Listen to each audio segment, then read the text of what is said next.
La tarde del jueves 2 de febrero de 1956, en una estación de trenes del pueblo de La Calera, Chile, Julio Riquelme, un hombre de 58 años, abordó el tren longitudinal norte con destino a la ciudad costera de Iquique, ubicada a más de 1.600 kilómetros de distancia.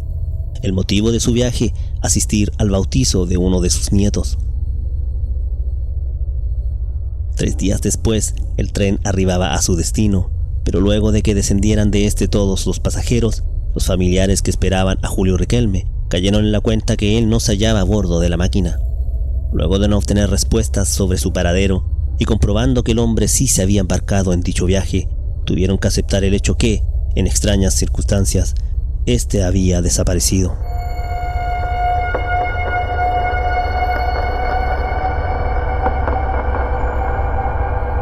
La pesadilla recién comenzaba para la familia de Julio Riquelme, pero lo que ellos ni nadie en ese momento podrían haber imaginado era el desenlace de este drama, 43 años más tarde.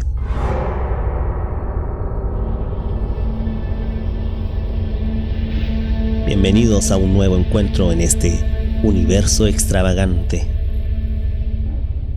La impactante historia del hombre perdido en el desierto.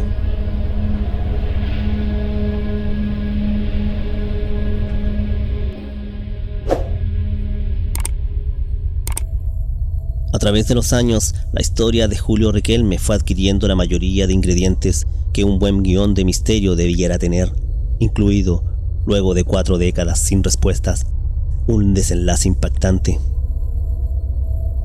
Todo comenzó con la ilusión de un reencuentro con seres queridos para celebrar algo tan importante para los creyentes como lo es el bautizo de un hijo, o como en este caso, un nieto.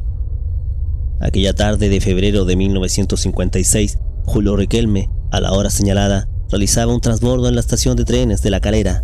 Se había embarcado en Chillán, ciudad en que residía, 514 kilómetros al sur.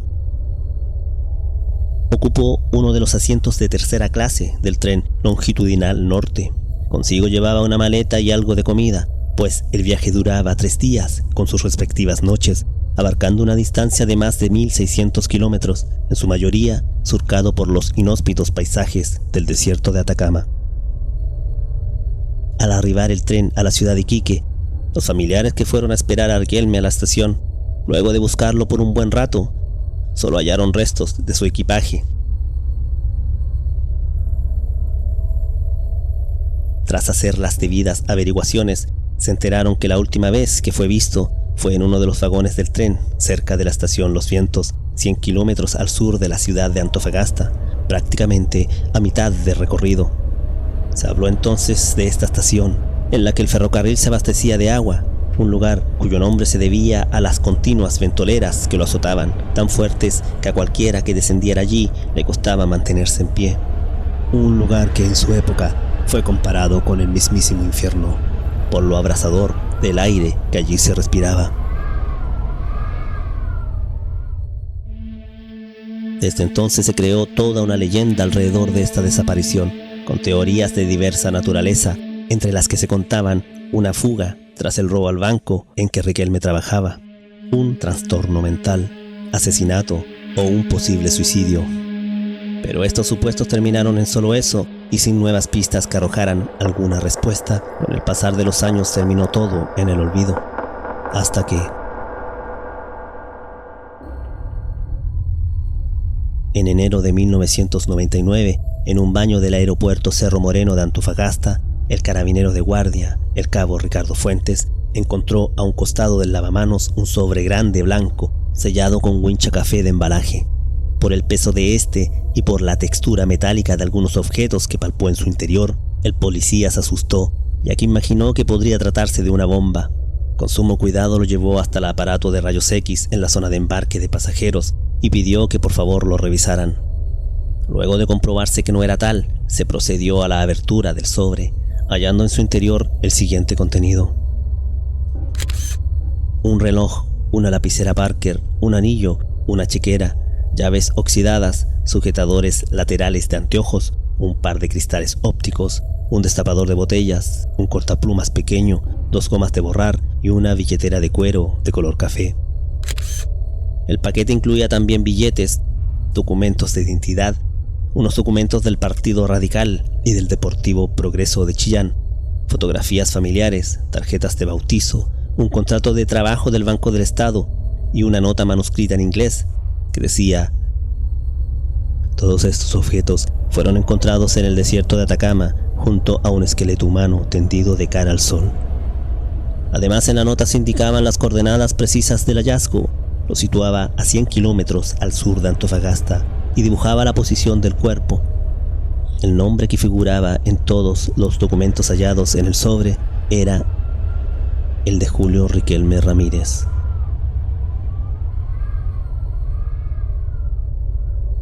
Con estos datos en mano, un miércoles 3 de febrero de 1999, el subcomisario Walter Reren se internó en su vehículo en el desierto de Atacama, llegando al sector Los Vientos, la antigua estación que abastecía de agua a los trenes. Aproximadamente a 17 kilómetros de allí encontraron los restos de Julio Riquelme.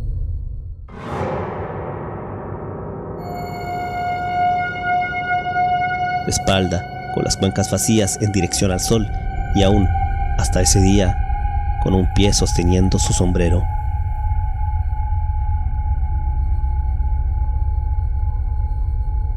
Una vez que se identificó el cuerpo de Julio Riquelme, se notificó del hallazgo a su familia. Uno de sus hijos, Ernesto Riquelme, quien aún vivía por entonces en Iquique, viajó hasta Antofagasta a reconocer las pertenencias de su fallecido padre, a quien la prensa comenzó a llamar el empampado Riquelme, término con el que se les denomina a los desdichados que se pierden en la pampa.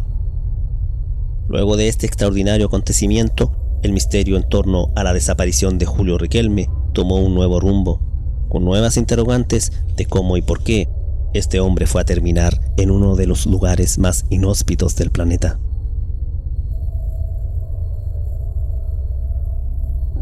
En la época de su desaparición, existió un testimonio que con los últimos acontecimientos adquiría una nueva relevancia y daba luces de qué le podría haber pasado a Julio Riquelme. Dicho testimonio correspondía a Jorge Herrera, otro pasajero del tren que coincidió en el mismo vagón que viajaba Riquelme. Herrera aseguró que ya en el desierto, en plena pampa, cuando comenzaron a aparecer las estaciones paraderos, este señor empezó a sentirse mal. Se paraba de su asiento e iba al baño y caminaba desde un extremo al otro del vagón. De repente volvió a ponerse de pie, abrió la maleta, sacó varias cosas que se fue metiendo en los bolsillos, cerró la maleta, la dejó nuevamente puesta arriba para luego perderse a tranco largo hacia adelante del vagón. A partir de ese momento, según el testimonio de Herrera, nunca más se le vio. Basados en esta versión, se especula que Riquelme, de noche, en una de las breves paradas de 1 o 2 minutos que hacía el ferrocarril en las estaciones pequeñas, bajó del tren para hacer sus necesidades en el desierto, ya que en esa época los baños de la máquina estaban siempre ocupados o, derechamente, se encontraban muy desasiados. Mientras hallaba en estos menesteres, a Riquelme se le fue el tren, quedándose absolutamente solo. Es posible que aquella noche no hubiese luna, pues cuando la había, existía la posibilidad de ubicarse con el tenue brillo que las líneas férreas irradiaban, mientras que en la oscuridad total, esto era imposible. Por lo que seguramente, tras caminar sin rumbo fijo, Julio Riquelme terminó adentrándose más y más en el desierto, acabando por fallecer debido a la hipotermia o la insolación. Este es otro de esos misterios de los que por siempre solo se obtendrán conjeturas sobre lo que sucedió, ya que la verdad se la llevan consigo a su tumba sus protagonistas. Los restos de Julio Riquelme permanecen actualmente sepultados en el Cementerio 3 de Iquique. Los servicios del tren Longino se suprimieron para siempre en junio de 1975.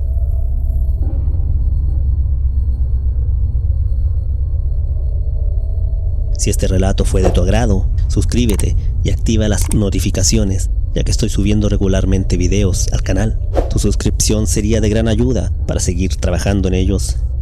Cualquier recomendación o información de interés, envíala al correo en pantalla. Y recuerda, lo inimaginable es todo aquello que puede pasar.